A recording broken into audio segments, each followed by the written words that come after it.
কারো প্রতি দিল লাগানো, কেউরে ভালোবাসা জীবনটা নষ্ট করা ছাড়া আর কিছু না। কি কি নষ্ট? এক তো আপনা বক্ত বরবাদ, দোসরে তো বদনাম হয়। এক হলো সময় নষ্ট, তার পিছনে প্রেম গল্প করতে যথেষ্ট সময় নষ্ট হয়, অবশেষে যাইয়া বদনামের শেষ নাই। যদি ভালোবাসতে বাসতে আকাম পর্যায়ে চলে যাও, আল্লাহ বাসালি 39 জুতোর বাড়ি খাতি পারবা। কতক্ষণ? যার সাথে ভালোবাসা করলে কোনো বদনাম নাই, আরো দৈনন্দিন শান্তি বাড়ে, দৈনন্দিন শান্তি বাড়ে। তিনি আমার কে? একটু বলবেন কে? আল্লাহ পাক বলেন আমি তোমারে ভালোবাসি, বহু প্রমাণ আছে। এবার দুইজনের মধ্যে বিস্ফোরণ ঘটবে ভালোবাসার, এর জন্য তুমিও আমাকে ভালোবাসতে হবে। বলো তুমি আমাকে ভালোবাসো কিনা? আমরা বললাম জি আল্লাহ ভালোবাসবো। তবে লাস্টে বিস্ফোরণ কি ঘটবে কও? লাস্টে এই ভালোবাসার ফলাফল কি দাঁড়াবে? আল্লাহ কয় তিনটে দাঁড়াবে, তিনটে প্রমাণ, তিনটে রেজাল্ট আসবে।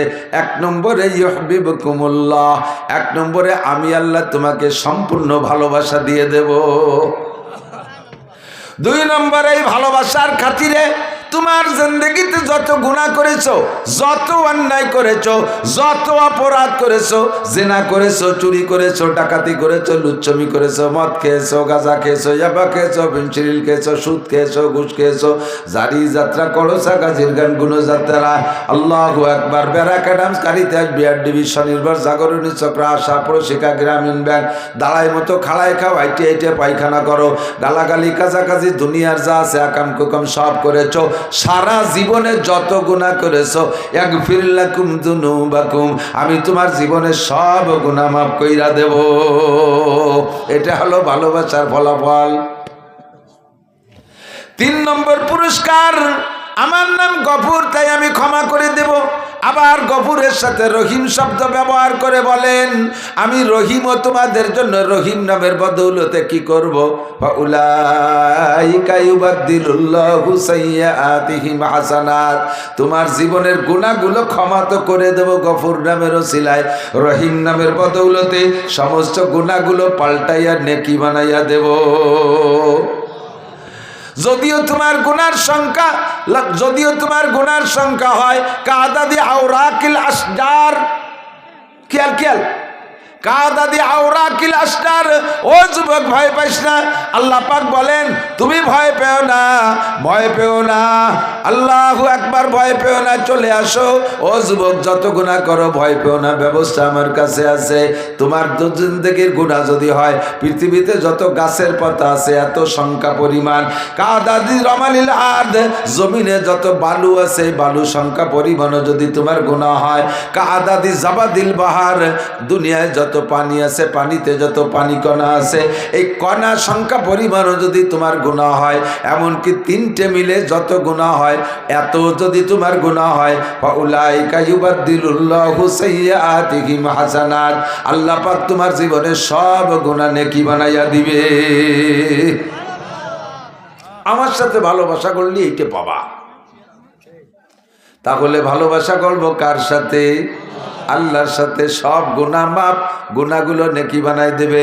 ইদাফ লাহুল আযাবু ইয়াউমাল কিয়ামাতি ওয়া ইয়াকলুদ ফীহি মুহানা ইল্লা মান তাবা ওয়া আমানা ওয়া আমিলা আমালান সালিহা ফাউলাইকা ইউবাদদিলুল্লাহু সাইয়্যাতিহিম হাসানাত। শর্ত আছে আমার দিক তাকান, ইল্লা মান তাবা, জীবনে যা গুনাহ করেছে সেখান থেকে ফিরে আসতে হবে।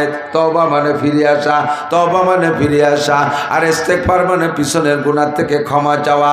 আল্লাহ পিছনে যা করেছি ক্ষমা চাই, সামনে আর করব না বলে অঙ্গীকার করলাম, এর নাম হলো তওবা।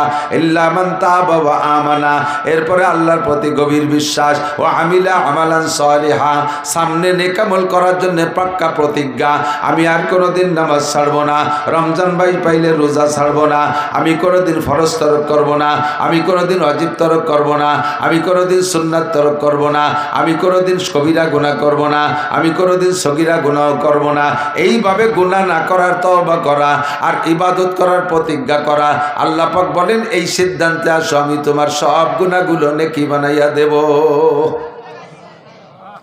এবার বললাম আল্লাহ ভালো তো তোমাকে বাসি, ভালোবাসার পদ্ধতি কি? এদিক তাকান। ভালোবাসার বয়স লাগে আর ভালোবাসার সিস্টেম জানা লাগে। ছোট পোলাপান এরা ভালোবাসার বয়স হই নেই ওদের। অনেক সময় আব্বারা আর কি করে 3-4-5 বছরে পোলাপানকে নিয়ে বসে একটু তামাশা করে, কয় যে এই জামাল তোরে বিয়ে দেব, বয়স 5 বছর, তোর শ্বশুর বাড়ি যাব, তোর শাওরির চুল টেনে ছেড়বো, তোর শ্বশুরের দাড়ি ছেড়বো। ছেলে তো আব্বারে জব দেয়, তোরে বিয়ে দেব। ও তো বিয়ের মজা বোঝে না, বিয়ের মজা বোঝে না। ও মনে হচ্ছে আব্বা কইলে ওর জব ওইভাবেই কইতে হয়। তো ওর বাপ ওরে বিয়ে দেবে তামাশা করতেছে, আর ওর বাপরে বিয়ে দিয়ে যদি আর একটা বউ বাড়িয়ে নেয়, তাহলে তোরা কয়মা প্রতি বাড়ি থাকতে পারবি না। নতুনটা দাপটে পুরন সেট ধরে বাতিল। তোর বাপ কইছে বিদায় বাপরে একটা জবাব দেয়, কেন দিল? ও বিয়ের মজা বোঝে না। কিন্তু 22, 23, 24, 25 বছরের যুবক ছেলের যদি কাব্য একটা মেয়ে দেখতে যাইতে চাচ্ছিলাম, কখন যাওয়া যায়? ওকে আবার সন্ধ্যের আগে যাওয়া যায় না, কারণ ও তো বিয়ের মজা বুঝিয়ে ফেলাইছে। ও বিয়ের স্বাদ বোঝে, এই জন্য ও 24 ঘন্টা ব্রিফকেস রেডি থাকে। কিন্তু 5 বছরের তো বোঝে না, ও চকলেটের মজা বোঝে। কথা কন, ও বোঝে চকলেটের মজা। কাজেই তোমারে ভালোবাসবো, ভালোবাসার বয়স কোন সময়? আল্লাহ কয় সাবালেগ হওয়ার আগে আমারে ভালোবাসা লাগবে না, দিশে পাবা না। যে সময় তুমি বাঁশবাগানে দাঁড়ায় বিভিন্ন জায়গায় হ্যালো হ্যালো করতে দিশে পাও, বিভিন্ন জায়গায় যোগাযোগ করতে পারো, ওইটা তোমার ভালোবাসার বয়স। আমি তোমার কাছ থেকে ভালোবাসা চাই সাবালেগ হওয়ার পরের থেকে।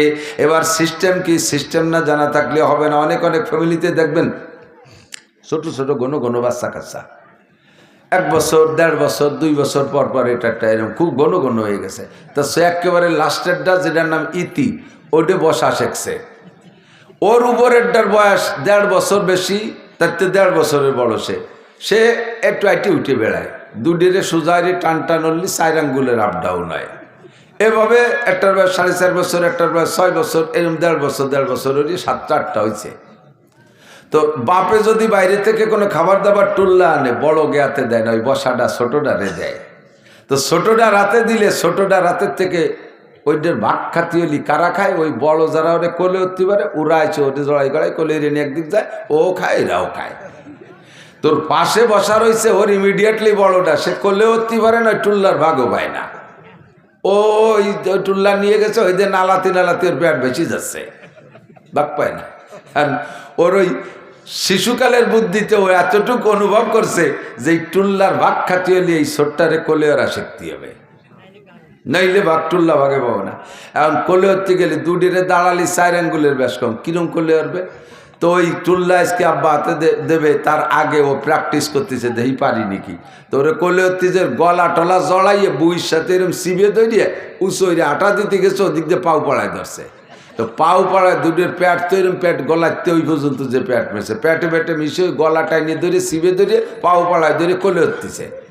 1/2 মিনিট খানিক কোলে উঠলি ওর জিব্বে টিব্বে বার হয়ে গেছে, গ্যাস রানি শুরু হয়ে গেছে। বড়রা দেখে ছাড়াই দিছে, এই যে ওরে গলা সিবে মারতেছে, এটা কি মারার জন্য এরকম ধরছে নাকি? ও কিন্তু ভালোবাসার জন্যই ধরছে, ও মোহাম্মত করার জন্যই ধরছে। কোলে ওর টুল্লার ভাগ খাবে, কিন্তু ওর সেই যোগ্যতা হয় নাই, সে বয়স হয় নাই, নিয়ম জানে না। এই অনিয়ম ভালোবাসতে গেলি এভাবে গলা চিপে মারা হয়। আল্লাহ পাক বলেন আমারে ভালোবাসতে চায় অনেকে। হিন্দুরাও কিন্তু আল্লাহকে ভগবান বলে স্বীকার করে, কিন্তু তার নিয়ম জানে না ভালোবাসার। এই জন্যই ভালোবাসতে যাই কি যে কি করে। রবি ঠাকুরের একটা কবিতা আছে, কবিতাটা আমার স্মরণে, তর্জমা আমার মনে আছে। উনি বলেন, হিন্দুদের উপরে আমার লজ্জা লাগে, আমার অভিযোগ যে তারা ভগবানকে ভগবান বলে সর্বশ্রেষ্ঠ বলে বিশ্বাস করে, অথচ ভগবানকে সাকারে আইনে ইবাদত করতে যাইয়া যে ভগবান কেমন দেখি নাই, সম্ভবত ভগবান বাঘের মতো হবে তাই মাটি দিয়ে একটা বাঘ বানায়, আবার সম্ভবত ভগবান সিংহের মতো হবে তাই একটা সিংহ বানায়, সম্ভবত ভগবান হাতির মতো হবে তাই একটা হাতি বানাইয়া মাটি দিয়ে একটা হাতি বানায়, তারে ভগবান মনে করে সেবা দেয়, সম্ভবত ভগবান শুয়োরের মতো হবে তাই একটা শুয়োর বানাইয়া ভগবান মনে করে পুজো করে, সম্ভবত ভগবান একটা কুত্তর মতো হবে, সম্ভবত ভগবান একটা ইঁদুরের মতো হবে, সম্ভবত ভগবান একটা সুসোর মতো হবে। এবার ভগবানকে ভালোবাসতে যাইয়ে শিয়াল, কুত্ত, শুয়োর, ইঁদুর বান্দর পদ্ধতি বানায় ফেলে। এটা ভালোবাসার নিয়ম জানে না, এই জন্য ভালোবাসতে যে গলা চিপে মারে। বাউল ফাউল পার্টি মাজারে যারা যায় ভণ্ড পীরের দরবারে যারা যায়, তারা আল্লাহরে পাইতে যায়, নিয়ম জানে না, আল্লাহরে গলা টিপে মারে। নবীকে ভালোবাসার নিয়ম জানে না, গলা টিপে মারে। বিভিন্ন জায়গা যাইয়া এই সমস্তগুলো আল্লাহকে ভালোবাসতে যে গলা টিপে মারে, কারণ তারা নিয়ম জানে না। কাজী আল্লাহকে যা বললাম, আল্লাহ ইহদিনাস সিরাতাল মুস্তাকিম, তোমাকে ভালোবাসার সঠিক সরল পথ চিনায় দাও। আল্লাহ পাক বললেন, নবী তুমি বলে দাও, ইন কুনতুম তুহিব্বুনাল্লাহ, যদি তোমরা আল্লাহকে ভালোবাসতে চাও তাহলে সিস্টেম হলো ফাত্তাবিউনি, আমি নবীর অনুসরণ অনুকরণ করো, ফাত্তাবিউনি, আমার অনুসরণ অনুকরণ করো। কেন করব? কয় মানে আতানি দা ফাকাদ আতা আল্লাহ, যে আমার অনুসরণ অনুকরণ করবে সে যেন আল্লাহরই অনুসরণ অনুকরণ করলো। ওমান আসানি ফাকাদ আসাল্লাহ, যে আমার নাফরমানি করবে সে আল্লাহরই নাফরমানি করলো। নবী পাক বলেন, কুল্লু উম্মতি ইয়াদখুলুনাল জান্নাহ, আমার সব উম্মত জান্নাতে যাবে আমার সাথে, ইল্লা মান আবা, শুধু যার নাম হবে আবা ওইটা জাহান্নামে যাবা, ওইটা আমার সাথে জান্নাতে যাইতে পারবা না। কিলা মান আবা ইয়া রাসূলুল্লাহ, হুজুর আবা, আবা নামের আবার কে আছে? আমাদের মধ্যে কাহারও নাম তো আবা না। আপনি বললেন যার নাম হবে আবা তুমি জাহান্নামে যাবা, তাহলে আবা নামের কে আছে? হুজুর বলেন, মানে আতানি দাখালাল জান্নাহ, আমার জিন্দেগি 6 ভাগে বিভক্ত, আমার জিন্দেগি 6 ভাগে বিভক্ত, ব্যক্তিগত জীবন, পারিবারিক জীবন, সামাজিক জীবন, অর্থনৈতিক জীবন, রাজনৈতিক জীবন, আন্তর্জাতিক জীবন। এই 6টা জীবনে আমার সাথে যারা A to Z মিল করবে সে আমার সাথে জান্নাতে যাবা। আর আমার সাথে মিল হওয়ার কারণে আল্লাহ পাক তাকে ভালোবাসবে। আল্লাহ পাক যাকে ভালোবাসবে তার গুনাহ মাফ করে দিয়ে আল্লাহ পাক তাকে গুনাহ সংখ্যা পরিমাণ নেকি দান করবে। ওমান আসানি, হে যুবক পাগলামি করো না। তোমার মতো বহু যুবককে আমি রাস্তায় ফেরানো দেখে আসছি। বছরের 8টা মাস রাস্তায় থাকি, বিশ্ব রোডে থাকি। কত যুবকরা আমি টাইনা রাস্তার থেকে উপরের থেকে সাইডে সরাই থুই আসছি। কত যুবকরা আমি রোডের সাথে কুত্তর গোস্ত আর তোমার গোস্ত মিক্সার হয়ে গেছে আমি দেখে আসছি। বেশি লাফালাফি করো না, সমাজে কিন্তু বুড়ো মানুষ চাইতে যুবক মরে বেশি। কতক্ষণ? গার্মেন্টসে কোনো বুড়ো মানুষ চাকরি করে না, গার্মেন্টসে আগুন লাগলে যুবকরাই মরে, যুবতীরাই মরে। বিভিন্ন জায়গায় অ্যাক্সিডেন্টে বুড়ো মানুষ চলাফেরা কম করে। গাড়িতে তোমরাই থাকো, তোমরাই কিন্তু পড়ো আর মরো। যত আপদ বিপদ বালা মুসিবত সব দেখতেছি যুবকদের উপর দিয়ে। মানুষ তো বুড়ো হতেই পারতেছে না। কাজেই মস্তানি করো না, তোমার মতো মস্তানরে মারতে আল্লাহর 1 পয়সাও লাগে না। সময় মতো জায়গায় চলে আসো। কিয়ামতের ময়দানে নবী পাক বলেন, আর 7 শ্রেণীর মানুষকে আল্লাহ আরশে আজিমের নিচে বসাইয়া আমাকে দায়িত্ব দেবে, তুমি হাউজে কাউসার পান করাও। আমি ওই 7 গুণের মানুষকে হাউজে কাউসার পান করায় দেব। ফামান শারিবা লাম ইয়াজমা আবাদা, আমার থেকে একবার 1 গ্লাস পান করলে কোনোদিন পিপাসা হবে না। আমি এরপরে হাত ধরে আরশে আজিমের নিচে বসাইয়া দিব। আল্লাহ পাক তোমাকে 500 বছর পর্যন্ত নিজ কুদরতে হাতে মুখে উঠাই খানা খাওয়াবে। যুবক, তোমার যৌবনকালে দিক নিয়ে আসতে হবে। এই জন্য মনে রাখতে হবে, মান আতানি ফাকাদ আতা আল্লাহ, মান আসানি ফাকাদ আসাল্লাহ। আল্লাহর রসুলের নাফরমানি করলে নাফরমানিটা আল্লাহর করা হয়। কাজে এবার নবী পাকের 6 জীবনের সাথে মিল করব। 1 নম্বরে আমার ব্যক্তি জীবন, বডিটারে আগে নবী পাকের বডির সাথে আমি আয়নার সামনে দাঁড়ায় মিল করি। আমার নবী চুল কাটাইতেন কেমন, নবীর চুল কেমন ছিল, আমার চুল কেমন আছে। তুমি আয়না ধরে দেখো তোমার চুলটা কেমন। এখন সেলুনে যে চুল কাটে সব পশ্চিমে কাটিং, সেলুনের ভিতরে ছবি দেয়া আছে, মডেল দেয়া আছে না? কোন model? Messi model, Neymar model, ফ্রান্সের মডেল, ইটালিয়ান মডেল, ইহুদিদের মডেল, নাসারাদের মডেলে তোমার মাথা হবে। আর তুমি ওই মাথা নিয়ে নবী পাকের সামনে যাবা। নবী তোমারে হাউজে কাউসার পান করাবে। সাবধান, আদৌ সম্ভব না। নবীর কাছে যখন হাউজে কাউসার পান করতে যাবা, মাঝখানে একটা পর্দা পার্টিশন পড়ে যাবে। আর ফেরেশতারা পায়ে শিকল দিয়ে ধম করে টান দিয়ে শেষটায় টানতে টানতে নিয়ে যাবে। তুমি চিৎকার করে বলবে, ইয়া রাসূলুল্লাহ আশরিফনি শাইয়্যাম মিনাল হজ। ওগো আল্লাহর নবী, হাসরের মাঠে সূর্য মাথার 4 আঙ্গুল উপরে, কলিজাটা পিপাসায় ফাইটে যায়। আসছিলাম কোনো মতে লাইন ধরে আপনার দরবারে একটু হাউজের কাউসারের জন্য, আপনার সামনে থেকে টেনে নিয়ে যাচ্ছে। নবী আমার একটা হাউজে কাউসার দেন। রহমতে আলম নবী বলবে, ও ফেরেশতা ফেরেশতারা আমার উম্মতকে কেন পানি পান করতে দিলে না? ফেরেশতারা বলবে ইয়া রাসূলুল্লাহ ফাইন্নাকা লা তাদরি মা আহদাসু বাদাক, আপনি দুনিয়া থেকে চলে আসার পরে আপনার সুন্নতের সাথে কি আচরণ করছে আপনি জানেন না। ওর মাথার দিকে তাকায় দেখেন, ওর মাথা মুসলমানদের মাথার মতো না। তুমি একটু সামায়েল পড়ে দেখো, সাহাবায়ে কিরামদের জীবনী পড়ে দেখো, হায়াতুস সাহাবা পড়ে দেখো, কোন সাহাবার চুল তোমার চুলের মতো ছিল না। তুমি তোমার চুলকে যদি নবীর চুলের মতো বানাইতে পারো, চুলের মধ্যে মূল সুন্নাত তিনটা। 1 নম্বরে সাইসা ফেলানো, 2 নম্বরে ছোট ছোট করে কাটা, 3 নম্বরে মুখে এক মুঠ দাড়ি হওয়ার পরে বাবরি রাখা। বাবরির মধ্যে আবার 3 তরিকা, লিম্মা জুম্মা অফরা, লিম্মা জুম্মা অফরা, জুম্মা লিম্মা অফরা। জুম্মা হলো কানের মাঝখান পর্যন্ত এভাবে সমান করে কাটা, সবটুক রেখে কানের সমান করে পিছনে একেবারে ঘাড়ি কেটে দেওয়া। লিম্মা বলা হয় কানের লতি পর্যন্ত বেয়ে আসা, এতটুক পর্যন্ত অনুমতি আছে। ময়দানে জেহাদের ময়দানে গেলে অফরা, ঘাড় পর্যন্ত চুল রাখা জায়েজ আছে, কারণ বড় দাড়ি আর ঘাড় পর্যন্ত চুল এরকম জাকি দিলি সিংহর মতো দেখা যায়, তাতে কাফেরকে আত্মা কালায় যায়, এই জন্যই বড় চুল। তবে সবচেয়ে উত্তম হলো যুবক তোমরা যারা আছো, চুল সব জায়গা ছোট ছোট করে কাটবা। কদম শার্ট বলে, উপরেও যেমন নিচে তেমন সাইডই পাতলা করে উপরে বড় রাখা, এটা খ্রিস্টান কাটিং। আহসানুল ফতোয়ার ভিতরে লেখছে, উলামায়ে কেরাম মনে রাখবেন, আহসানুল ফতোয়া 3য় খণ্ড বাবুল ইমামতের মধ্যে লেখছে, যদি কোনো মসজিদের ইমাম সাহেব ইংরেজি কাটিং চুল কাটে, অর্থাৎ এখান দিয়ে পাতলা করে পেয়ে করে সমান করে উপরে বড় রাখে, এই ইমামের পিছনে নামাজ পড়া মাকরুহে তাহরিমি। মুয়াজ্জিন যদি এমন চুল কাটায়, তার আজান দেওয়া মাকরুহে তাহরিমি। এটা ইমাম মুয়াজ্জিনের উপর দিয়ে গেল। মুসল্লিরা কাটলে, মুসল্লিরা এমন কাটাইলে তো গুনাহ হবে না? কতক্ষণ চুলটা তুমি সুন্নতের মধ্যে নিয়ে আসো। হুজুর বলেন, মান তামাসসাকা বিসুন্নতি ইনদা ফাসাদে উম্মতি ফালাহু আজরু মিয়াতি শাহীদ। আগেই বলে ফেলাইছি, যে সমাজ দুনিয়া থেকে সুন্নতগুলো মিটে যাওয়ার সম্ভাবনা দেখা দেবে, ওই সময় একটা সুন্নতের পর আমল করলে 100 শহীদের সওয়াব দেওয়া হবে। চুলের মধ্যে 100 শহীদ। এবার চলে আসো মোসের মধ্যে আর দাড়ির মধ্যে। হুজুর বলেন, কচ্ছু সারে বাবা ফুল্লোহা, মোসে ছোট করো, দাড়িরে বড় করো। মোসে কত ছোট, এমন কাটা কাটবা, হাত্তাইরা বিয়াজুল জাল, তোমার চামড়া পর্যন্ত দেখা যাবে, এমন ছোট করবা। আর ওয়াফুল্লোহা, দাড়িরে সাইডে দাও। আহসানুল ফতোয়া 3য় খণ্ড বাবুল ইমামতের মধ্যে লেখছে, যদি কোনো মসজিদের ইমাম সাহেবের দাড়ি 1 মুঠ হওয়ার আগে, 1 মুঠ লম্বা হওয়ার আগে কাইটা যদি খাটো করে রাখে, ছোট ছোট খাইজনি খাইজনি পেঁয়াজের পাশায় যে দাড়ি, পেঁয়াজের ভাষা দাঁড়িয়ে না, এই পেঁয়াজের দাড়ির মতো দাড়ি রাখে, বগল সাইজ দাড়ি, বগলও যেটুক দাড়িও সেটুক, এই বগল সাইজের দাড়ি রাখে, ওই ইমামের পিছনে নামাজ পড়া মাকরুহে তাহরিমি।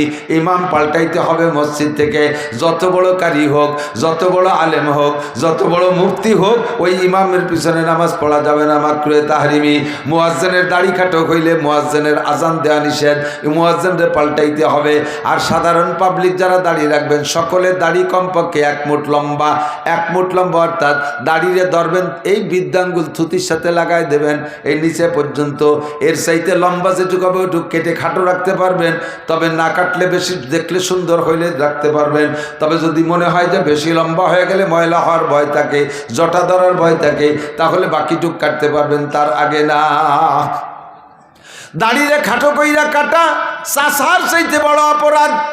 যেই লোকটা বেলেট দিয়ে সম্পূর্ণ হলক করে ফেলে, চাইছে ফেলে, সে চাষারে গুনাহ মনে করে, নিজেকে সে অপরাধী মনে করে। আমি দাড়ি চাইছে ফেলতেছি, গুনাহ করতেছি, সে গুনারে গুনাহ মনে করে। কিন্তু যে একটুক একটুক দাড়ি রাইখা দাড়ি মনে করে, যা সুন্নত না তারে সুন্নত মনে করে, একে বলা হয় তাহরিফে শরিয়াত। শরিয়াতে পরিবর্তন করা, নষ্ট করা।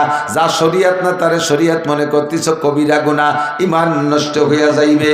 চুল দাড়ি মোছ ঠিক করবেন, সপ্তাহে না পারলে 15 দিন, সর্বোচ্চ 40 দিনের ভিতরে গুপ্তাঙ্গের লোম পরিষ্কার, বগলের লোম পরিষ্কার, সপ্তাহে সপ্তাহে নখ কাটা, এটা নবী আলাইহিস সালামের সুন্নাত। এর এক একটা সুন্নতের বিনিময়ে 100 শহীদের সওয়াব। হুজুর বলেন, মানে আতানি দাখালাল জান্নাহ, আমার এই সুন্নতগুলোর অনুসরণ করলে তুমি জান্নাতি হবা।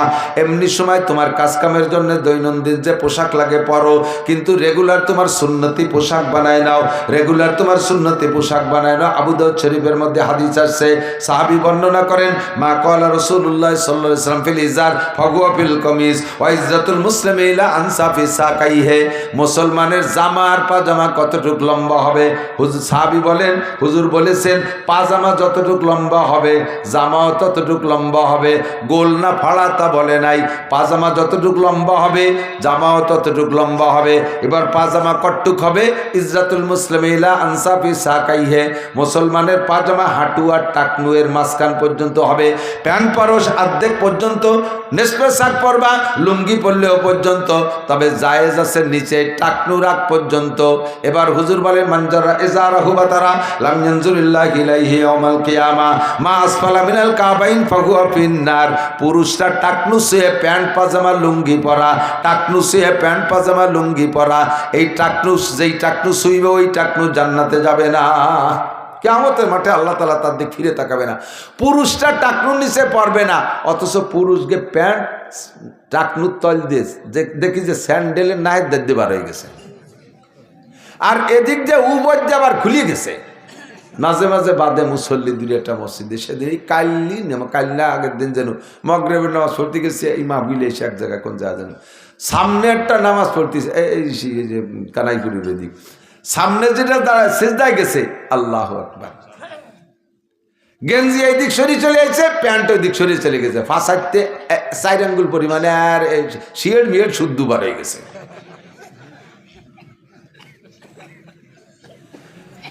আল্লাহ, নিচে চলে গেছে টাকনুর নিচে, উপর দিয়ে ভাষা খোলা। এই প্যান্ট জায়েজ না না জায়েজ? কোন সাহাবায়ে কেরাম এই প্যান্ট পরছে বলে মনে হয়?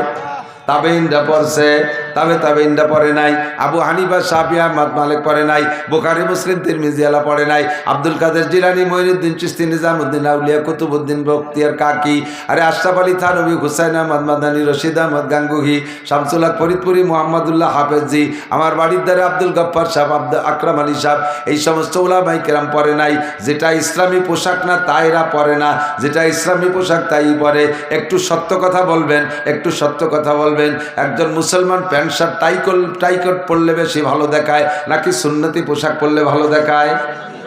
অবশ্যই এটাই সেরা পোশাক, কারণ জীবনের শ্রেষ্ঠ দিন, সবচেয়ে আনন্দের দিন একজন পুরুষের জন্য কোন দিন?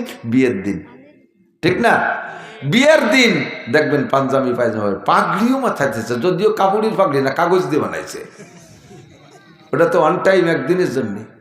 জীবনের শ্রেষ্ঠ দিন যেই পোশাক পছন্দ হয়, দুনিয়ার থেকে বিদায় নেওয়ার সময় সেই পোশাক তোমাকে ব্যবহার করতে হয়, ঠিক না?